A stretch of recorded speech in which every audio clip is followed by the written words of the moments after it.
저 숫자들이 바로 공통적으로 가리키는 것은 한국 경제입니다. 첫 번째 숫자부터 설명해 볼까요? 네. 지난해 외식 물가 평균 상승률입니다. 외식 와, 이거 엄청 올랐구나. 네, 외식 밥값이? 2년 이후에 30년 만에 가장 높은 수치인데요. 가격이 크게 상승한 외식 메뉴가 갈비탕, 설렁탕 같은 경우 뭐 이런 것들은 11.7% 올랐고요. 서민 대표 짜장면. 외식 음식인 짜장면. 네. 이거는 1년 사이에 10.8%가 상승했습니다. 역시 오른 게 맞았네요. 근데 혹시 런치플레이션이라고 들어보셨나요? 런치 플레이. 런치 점심 플레이션. 가격이 밥값을 네. 뭔가가 밥값이 올라갔다고? 점심값이 그렇습니다. 올라갔다. 거의 다 맞추셨는데요. 점심을 뜻하는 런치, 그다음에 인플레이션을 합한 신조어로 점심값 지출이 늘어나면서 이것이 물건값 올라가는 것을 나타낸다. 이런 의미가 되겠습니다. 야, 그렇지. 그 네, 정도까지. 맞습니다. 그다음에 두 번째 숫자는 미국 연방준비제도의 기준금리 인상 예상치입니다.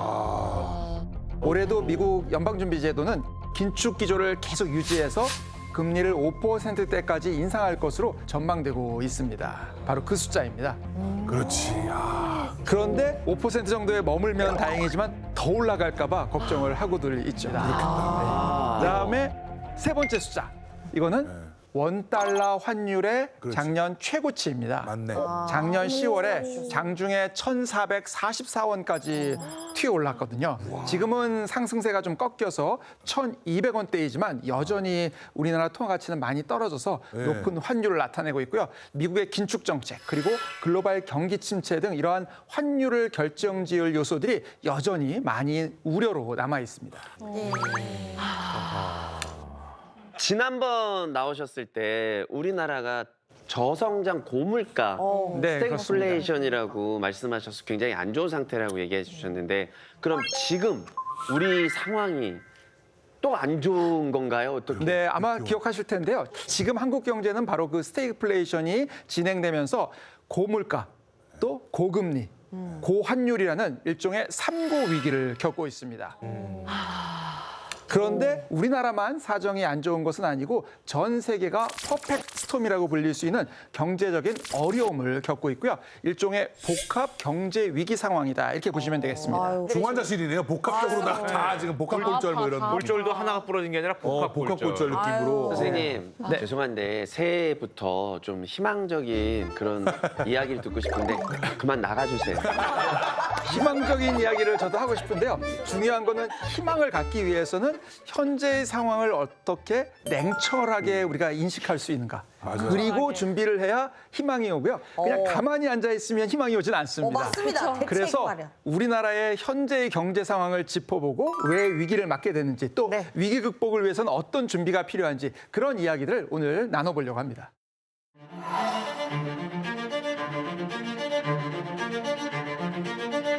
In short, the worst is yet to come, and for many people, 2023 will feel like a recession.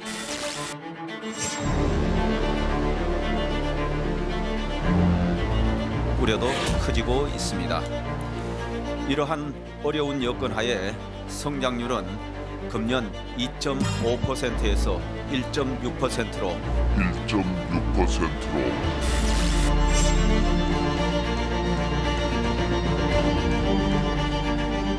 지난달 수출이 두 달 연속 감소세를 이어갔습니다. 수출이 석 달 연속 감소할 가능성이 무역 수지는 높아졌습니다. 폐기열째 마이너스를 기록하며 역대 최대 규모를 기록했습니다.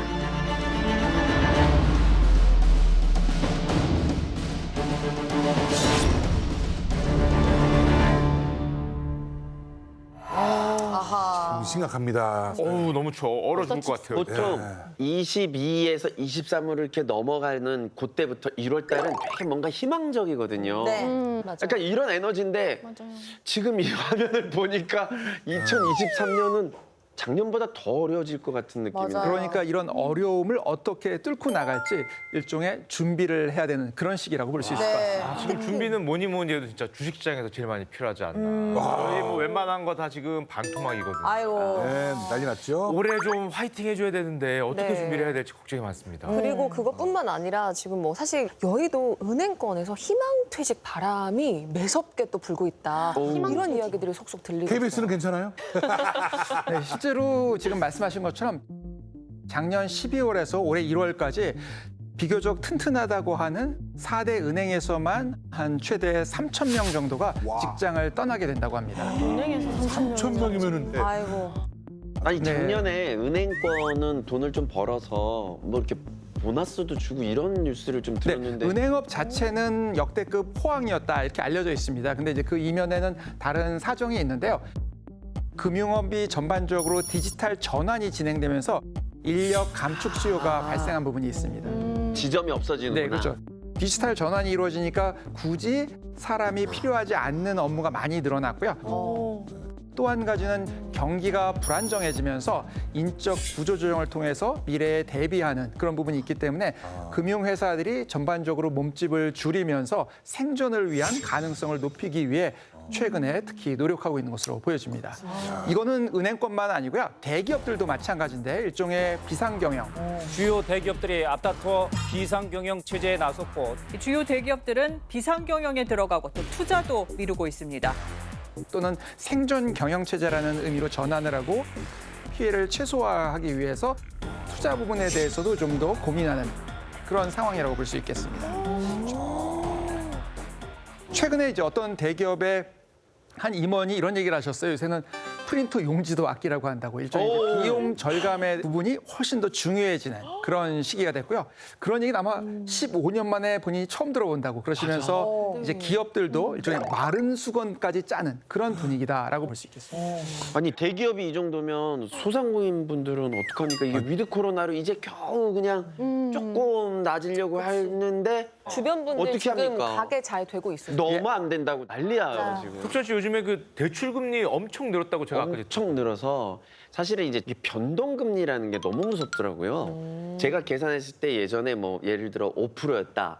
근데 지금은 한 8.5% 이렇게 갑자기 느니까 이자가 거의 2배 정도로 오른 것 같아서 체감이 확 오더라고요. 그러니까 월급 받으면 월급은 그대로인데 그냥 다 이자로 나간다는 네, 거 맞습니다. 이 새해 들어서 특히 변동금리가 많이 올라갔고요. 그래서 시중은행 중에서 일부 은행의 주택담보대출의 변동금리 상단은 연 8%를 넘어서는 경우도 있고요. 그래서 이제 과거에 영끌이라고 많이 들으셨을 텐데 영끌을 통해서 주택을 마련하신 분들이 이제 어려움이 생긴 부분이 있습니다. 작년에 한 1월 기준으로 해서 예를 들어서 이제 주택담보대출 변동금리 5%로 30년 만기로 해서 한 3억 원 정도 대출 받으셨다고 하면 매달 원리금을 한 160만 원 정도 이렇게 내셨을 것 같습니다. 근데 이제 한 8%대다 그러면 70만 원 정도 추가 내셔야 된다는 뜻이기 때문에 한 230만 원 정도 되는 거죠. 근데 그만큼 소득이나 월급이 늘었을 리는 없으니까 상당한 어려움을 겪고 있다 이렇게 보셔야 될 것 같습니다. 진짜 상당한 어려움을 겪고 있습니다, 선생님. 이수희 씨 지금 빚져서 집 들어갔어요 혹시? 아, 예. 이수희 씨 신혼집 들어갔잖아. 예. 그랬는데 이제 다시 회귀해야 되고 지금 제가 지금 쌀밥 먹고 있는 것도 아깝거든요, 저는. 그래서 다시 보리로 좀 아이고. 전환을 할까. 죄송한데 양을 줄이셔도 되는 거예요. 그게 어려워서 하는 말이죠. 제가. 야, 아니 저는 주변에 영끌족들이 대부분 좀 젊은 세대들이잖아요. 뭐 2030, 뭐 신혼분들 이런 분들이 이제 아파트를 사거나 이랬는데 이게 이자가 이렇게 70만 원, 80만 원씩 증가를 하니까 아이들 교육비에서 학원 뭐 안 보내고 뭐 이렇게 하면서 굉장히 가슴에 굉장히 상처를 상처가 될 받고 수 있다고 있겠지. 하더라고요. 월급은 그대로인데. 그러니까 우리가 생존에 필요한 아주 필수적인 것에 대한 소비는 줄일 수가 없기 때문에 상대적으로 좀 더 중요도가 떨어진다는. 그럼에도 불구하고 다 중요한 것들이죠. 그런 것들의 소비를 줄일 수밖에 없고 소득 자체가 늘질 않으니까 이제 그런 상황이라고 보시면 되고요. 그렇다고 해서 그러면 임금을 막 올리면 좋을 것 같긴 한데 이제 문제는 물가가 올라가서 그거를 메꾸기 위해서 임금을 올리는 작업을 하게 되면 이게 다시 비용을 높여서 물가를 또 올리게 되는 악순환에 빠질 안 수가 된다 있습니다. 그러더라고요. 그래서 이 문제 때문에 그렇게 하기가 어려워서 일단은 전체적인 비용을 어떻게 하면 줄일까에 초점을 두게 되는 것이죠.